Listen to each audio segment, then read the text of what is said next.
Hello everyone, I hope you have enjoyed my recent videos on the internal styles. Starting today, I would like to switch things up a little. I will do a compare and contrast between the three internal styles, focusing on a key aspect for each video. This method will show you not only the similarities but also the differences between the three internal styles. This should take your understanding of the three styles to a whole new level. It could also help you decide on what style to practice or to prioritize. I have noticed something in a lot of people that practice more than one internal style. They do not pay attention to practicing a style the way it was intended. They do not differentiate the key characteristics of each style. As a result, it becomes hard to tell what style they are demonstrating. Their xingyi may look like Tai Chi, their Tai Chi may look like Ba Gua, and their Ba Gua may look like Xing Yi. Sure, you could argue that it's a higher level of practice. Well, in my opinion, we should keep a style pure in its key practical aspects, and not mix them up together. Some great masters in history integrated practice from different styles to create their own style. They did not merely mix up the movement, but rather they integrated practice from different styles by grasping the key characteristics of their original styles. Furthermore, in my opinion, we do not need to create any new style nowadays. The masters in the prior generations have created enough styles that encompass most, if not all, practitioners in the internal styles. I always say that regular focused practice is the development already, since the high levels of practice will reflect an individual's understanding and interpretation of these arts. Practice of the internal styles, even if done correctly, will change with time because it's influenced by other factors such as environmental, social, and physical conditions, which often change with time. This is why I believe that what I have been doing is just a transfer of knowledge and skill. If I'm lucky enough to contribute some of my efforts to a styles practice by adding more new elements, including a better explanation, interpretation, and transformation, that would be the side product of my practice and teaching. If you like this video, please hit the like button and subscribe to my channel. Topics covered in today's video include: first, knowledge and skill. Second, importance of system contrast. Third, what to contrast. 4. Stepping practice in three styles. 5th, demonstration. And 6th, takeaways. So let's get started. Topic 1. Knowledge and skill. In any internal style, one has to work on two aspects. One is knowledge and the other is skill. They seem to be alike. Actually, they are not only different but should also be practiced differently. Knowledge refers to learning concept, principles, and information. It is the familiarity, awareness, or understanding of a fact, skills, or objects. Common definition is that knowledge can refer to a theoretical or practical understanding of a subject. In Chinese culture, one famous proverb is, "Life has a boundary, but knowledge is boundaryless." To express his attitude toward knowledge, Confucius said, 朝闻道，夕可死，夕死可以. Or, if In the morning, I were to gain knowledge of the correct path in life. I could die at sunset without regrets. I appreciate his attitude toward knowledge greatly. On the other hand, skill refers to the ability of using information and applying it in a specific context. Skill or procedural knowledge focuses on the result of applying information through practice. From a philosophical perspective, knowledge is more intangible compared to skill, as skill can become tangible when applied to a context and receiving a desired result. In other words, knowledge can be studied, but skill must be practiced. Practice turns knowledge to skill. To reach a good level in the internal styles, one has to focus on both gaining the necessary knowledge and the internalization of skills through correct practice. Years ago, one of my students said, "Practice makes perfect," to which I replied, "Correct practice makes perfect, because one needs to have constant corrective feedback to ensure that one is on the right learning path." I hope internal style practitioners begin to distinguish between skill and knowledge and work on correct practice. Topic 2. Importance of system contrast. There are two commonly used terms in describing the process of finding similarities and differences between two objects. One is compare, and it is mainly used to identify the similarities, while the other one is a contrast, a method used to identify the differences between two things. I have introduced the main curriculums of each of the three internal styles in my prior videos. The objective of this video is to build a framework for knowledge of each style. Also, many elements of each framework contain specific related skills. By doing so, I aim to provide a clear picture of different areas of knowledge used to compare and contrast. I believe it will deepen the understanding of this knowledge and help to master related skills. Going forward, I will call it system contrast. Also, the term system also indicates the method that I use here in analysis of our practice will include different factors, which I will introduce them in the next topic. So, from today's video, I will focus on using the contrast method to analyze some specific topic in those three internal styles of martial art, so that each of these three styles will become clear in our mind, which can help us practice more effectively in the future. Topic 3. What to contrast. Now, let me explain what exactly we are going to do for the next few videos. To understand and differentiate the internal style better, we need to consider some important factors such as scope of contrast, method used to contrast, and the references used in the process. Specifically, I will focus on some key principles of three internal styles, such as different type of forces and specific topic including stepping, punching, and body movements. Of course, I will introduce some typical movement used in all the three styles, but with different ways of practice according to each style's characteristics. It is a systematic approach in introducing this topic, which is the reason why I call it a system contract in the last topic. I will introduce the most important aspect of these topics related to the three internal styles.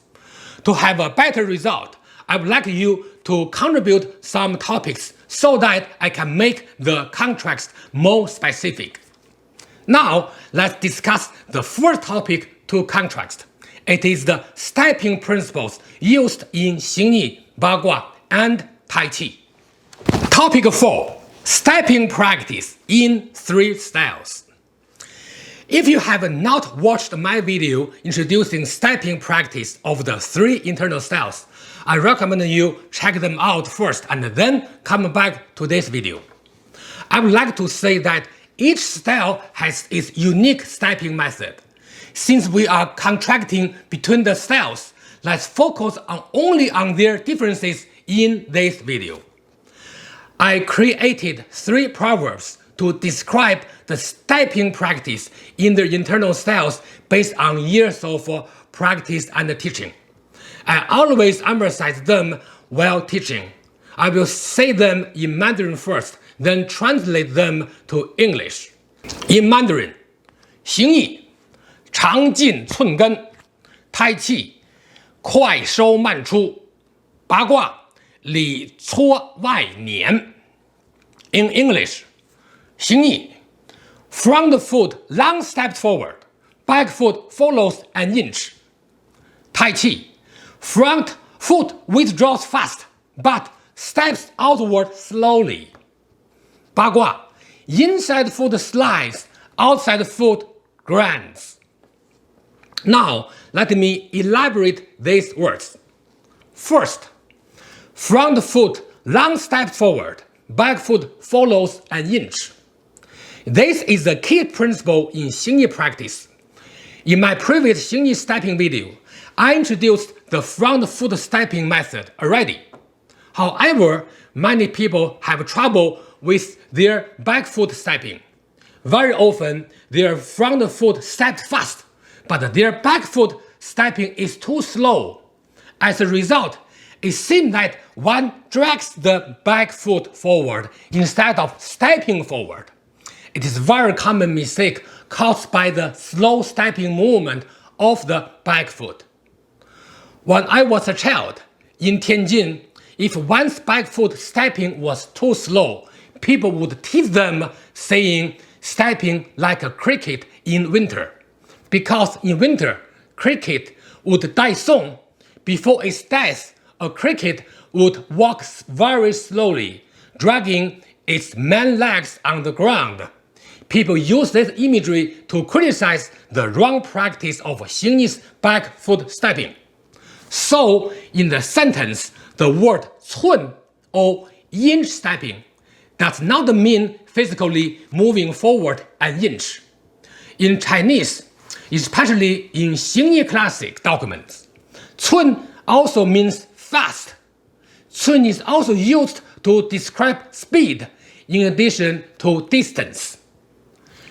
To summarize it, our back foot should step forward fast, while our front foot steps forward as much as possible. It's just like I demonstrated in my previous Bong Quan practice in the Xingyi stepping video. You can review this by watching that video. Please remember, Xingyi focuses on fast stepping in order to help generate Xingyi power. Second, foot withdraws fast, but steps outward slowly. This is an important stepping principle in Tai Chi practice. To understand it, we have to know why we withdraw the front foot and why step outward in Tai Chi. In Tai Chi, we withdraw our front foot to avoid an attack. We step forward or outward mostly to kick. So, withdrawing a foot in order to avoid an attack requires a higher speed compared to stepping outward. To step outward or a kick requires one to be able to stabilize oneself first by following the overall Tai Chi stepping principle, stepping like a cat, which has been introduced in my Tai Chi stepping video. Please have a look if you have not watched it yet. Also, when withdrawing the foot, our body should sink downward. Furthermore, use the knee to lead the foot movement. Lift and withdraw the knee so that the foot will naturally be withdrawn. Please pay attention to this point in practice. One may say that he or she is practicing different styles of Tai Chi, and their style of Tai Chi requires an even speed in withdrawing a foot and stepping outward. Well, that may be true on the surface level. However, the so-called even speed still can be changed slightly by applying this principle. In self-defense, even speed is just impossible. You have to alternate the speed in a self-defense situation. So, how come in formal practice you would stick on the so-called even speed concept? I think to most of you, the answer will be no. If it's the case, then I would be very happy. 3. Inside foot slides, outside foot grinds. In Cheng style Bagua, and also many other styles of Bagua, the inside foot or the foot close to the center of the circle steps forward straight, while the outside foot steps at an angle which leads to the little closer to the center. This ensures a circle pattern in walking. This method of stepping is called Tang Ni Bu. Check out my Bagua stepping video for more details. Compared to the inside foot, the outside foot slides on the ground for a shorter distance in Tang Ni Bu walking. Furthermore, the outside foot should slide at an angle, causing a slight grinding motion when landing, which is different from the inside foot.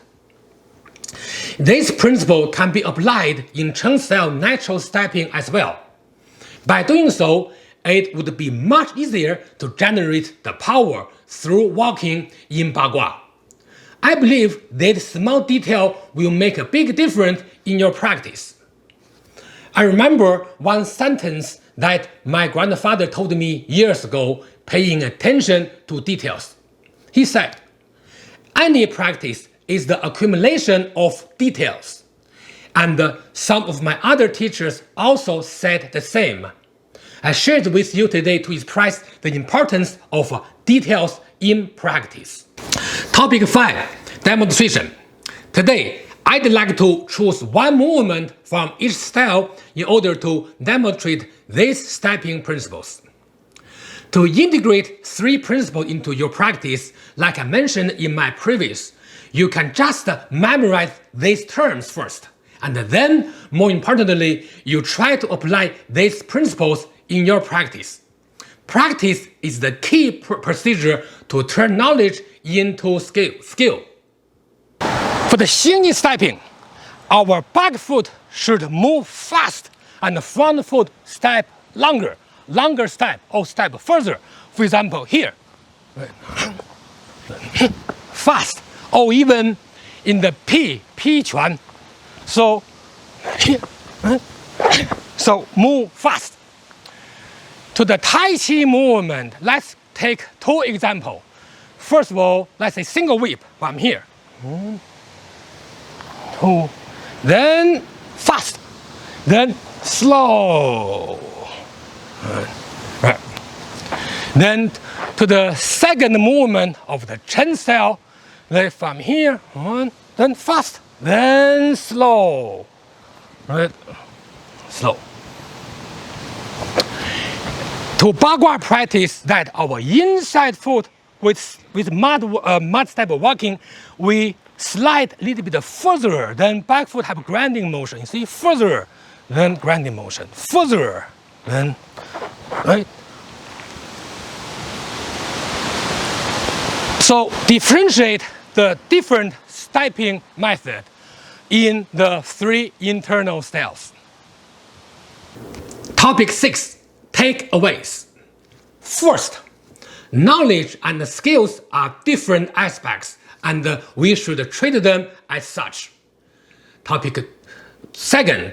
Correct practice turns knowledge to skill. 3. Contrasting the internal style systematically can enhance your understanding of the styles. And 4. Explanation of specific stepping method for each style indicates that we should apply the right stepping method for each style. Thank you for watching, see you next time, and enjoy your practice.